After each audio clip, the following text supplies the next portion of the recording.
যে পাহাড়ের আর আকাশের যে মিতালি, পাহাড় একদম আকাশের সাথে মিলে গেছে মনে হচ্ছে। এক চাচা কৃষিকাজ করতেছে, মানে তার বয়স প্রায় দেখে মনে হচ্ছে 70-80 হবে, এখনও কৃষিকাজ করে যাচ্ছে। এই পাশে ছিল আমাদের এলাকার সব থেকে যে বড় পাহাড়টা, এটার উচ্চতা 937 মিটার।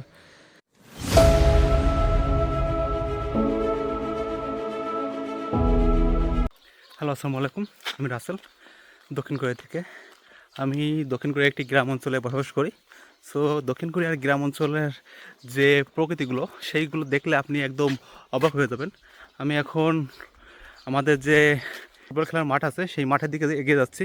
সো দেখতেই পাচ্ছেন যে চারিপাশের যে প্রকৃতিগুলো, মানে এখন বিকাল টাইমে আপনার চারিপাশের যে পাহাড় পর্বত একদম অসাধারণ রূপে ধারণ করেছে প্রকৃতিগুলো। যে পাহাড়ের আর আকাশের যে মিতালি, পাহাড় একদম আকাশের সাথে মিলে গেছে মনে হচ্ছে। প্রকৃতি দক্ষিণ কোরিয়াকে একদম ফুল অপরূপ সৌন্দর্যে সাজিয়েছে। মানে গ্রামের যে ফুটপাত, রাস্তার পাশে যে ফুটপাত দিয়ে হেঁটে যাচ্ছি, ফুলগুলো দেখতে পাচ্ছেন যে একদম অসাধারণ। এই যে ফুটপাতের পাশে যে হলুদ যে সূর্যমুখীর মতো ফুল দেখতে পাবেন। দক্ষিণ কোরিয়ার যে প্রকৃতিগুলো, যারা প্রকৃতিপ্রেমী আছে তারা দক্ষিণ কোরিয়া আসলে এখানে থেকে যেতে চাবেন, কারণ দক্ষিণ কোরিয়ার যে প্রকৃতিগুলো মানে একদম আপনাকে পাগল করে দিবে। এটা মানে বাস স্টপেজ। এই বাস স্টপেজে বসেই আপনি, এখান থেকে আমি বসলাম, বসে যে এই পাশে দেখতেই পাচ্ছেন যে একটা আমাদের এলাকার যে পাহাড়, এই পাশে ছিল আমাদের এলাকার সব থেকে যে বড় পাহাড়টা। এই যে আপনাকে দেখাই, এটার উচ্চতা মানে ছিল 937 মিটার। আর এই পাশে দেখতেই পাচ্ছেন চারিপাশের যে সৌন্দর্যগুলো একদম অসাধারণ রূপে ধারণ করেছে। আর সেই সাথে দেখতেই পাচ্ছেন যে এই যে কোরিয়ার যে গ্রাম অঞ্চলের যে ছোটোখাটো বাস স্টপেজ, কোনো বাড়ি ঘর নেই, কোনো মানুষজন নেই, তারপরে এত সুন্দরভাবে একটা বাস স্টপেজ যা কল্পনার বাইরে। সো এই যে কোরিয়াতে আপনারা যারা যদি না আসেন তারা বুঝবেন না যে প্রকৃতিটা কী জিনিস। মানে এখানে যে চারিপাশের যে পাহাড়গুলো যে গাছপালাগুলো একদম চারিদিকে সবুজ রূপে ধারণ করেছে। সো আপনি দেখতেই পাচ্ছেন আমার ফোনে কিন্তু একদম ন্যাচারাল কালার, আমি কোনো ভিডিও এডিট কিছুই করি নাই। সো দেখতেই পাচ্ছেন যে প্রকৃতিগুলো কত সুন্দর। দক্ষিণ কোরিয়াতে প্রায় প্রতি বছরই লাখ লাখ পর্যটন লোকজন আসে। সো তারা এই কোরিয়ার প্রকৃতির প্রেমে পড়ে হয়তো চলে আসে এখানে ঘুরতে। আমার এই যে একটা কৃষিক্ষেত, মানে যে গ্রিন হাউস প্রক্রিয়ায় যে চাষাবাদ করা হয়ে থাকে, সেই গ্রিন হাউস প্রক্রিয়ায় চাষাবাদ করা হচ্ছে। এর ভিতরে সম্ভবত পালং শাক, আর এই পাশে দেখেন, আর এই পাশে ছোটো ছোটো কোম্পানি, মানে বাড়িঘর। মানে কোরিয়া, আমি যে কোরিয়াতে যে এলাকায় থাকি, জনসংখ্যা হ্রাসকৃত এলাকায় মানে বেশি মানুষজন থাকে না। সো আপনাদের মানুষজন, মানে যে আমার যে এলাকার যে পরিবেশটা একদম নিরিবিলি শুনশান, কোনো কিছুই নেই, মানে কোনো হাউ মাউ কাউ খাও কোনো কিছুই নেই। আমি মনে করি যে এখানে থেকে যেতে পারলে আমার জীবনটা সার্থক।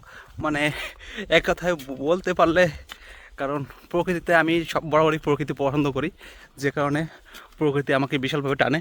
আমি কিছুদিন বাসার পাশে সবচেয়ে বড় পাহাড়ে একটুকে বলছিলাম যে এটা হচ্ছে উনাকসান নাম, পাহাড়টার নাম।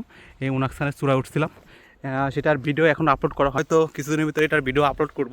তখন দেখতে পারবেন যে এই পাহাড়টা কত সুন্দর। পাহাড়ের ভিতরে অপরূপ সৌন্দর্য ধারণ, মানে যারা প্রকৃতি পছন্দ করেন তাদের জন্য এই জায়গাটা একদম বেস্ট।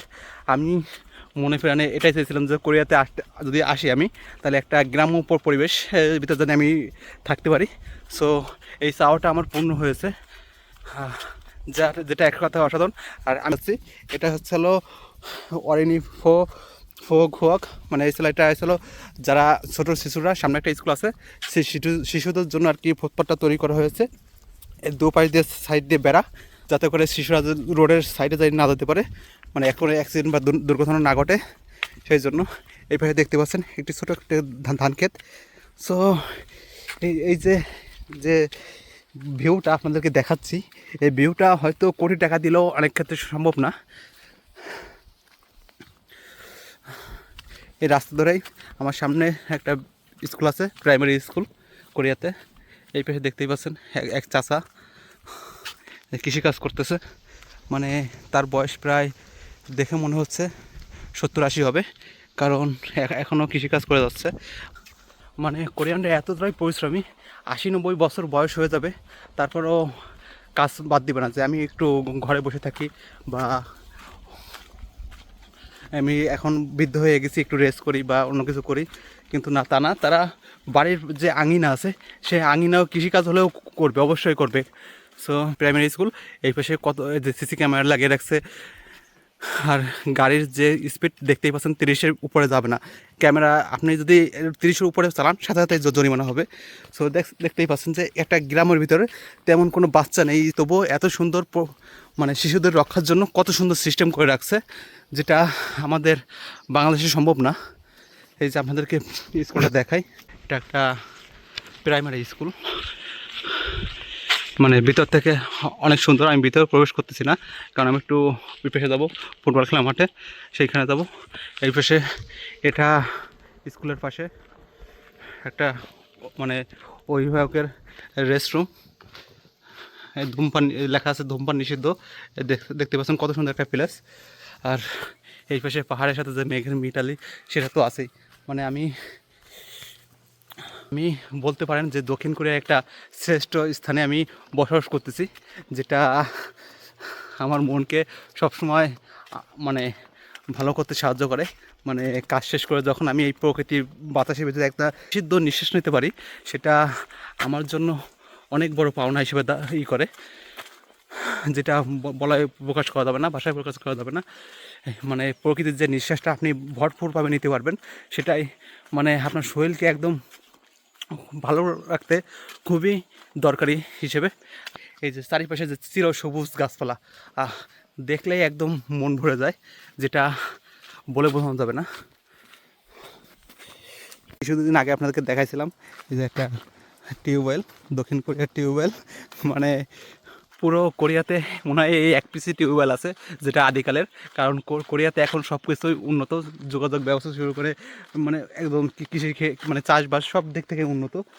সো কোরিয়া আগে কী ছিল, এখন কি হয়েছে, মানে পুরো কোরিয়াটাই একদম বদলে গেছে। কোরিয়ার যে রূপটা, সেই রূপটা মানে আগেরকার যে মানুষজন, সেই মানুষজনের কঠোর পরিশ্রমের কারণে কোরিয়া আজ সম্পূর্ণরূপে বদলে গিয়েছে। আপনার এখানে কেউ কোনো কিছু বাধা দেবে না, আপনি 100% নিরাপদভাবে সব দিক থেকে চলাচল করতে পারবেন। মানে এই দেশের আইন সবাই মান্য করে, সহজে কেউ ভঙ্গ করে না। মানে এরা আইনকে খুব শ্রদ্ধা করে, যেটা আমাদের বাংলাদেশেই পাচ্ছেন। মানে প্রকৃতিগুলো অসাধারণ। মানে এই প্রকৃতিগুলো আপনি লাখ লাখ টাকা দিয়েও কিনতে পারবেন না, যেটা। সো আপনাদেরকে একটা অসাধারণ ভিউ দেখালাম আজকে এই দক্ষিণ কোরিয়ার যে প্রকৃতিগুলো। সো ভালো থাকবেন, দেখা হবে আবার অন্য কোনো ভিডিওতে। এই পর্যন্ত আল্লাহ হাফেজ।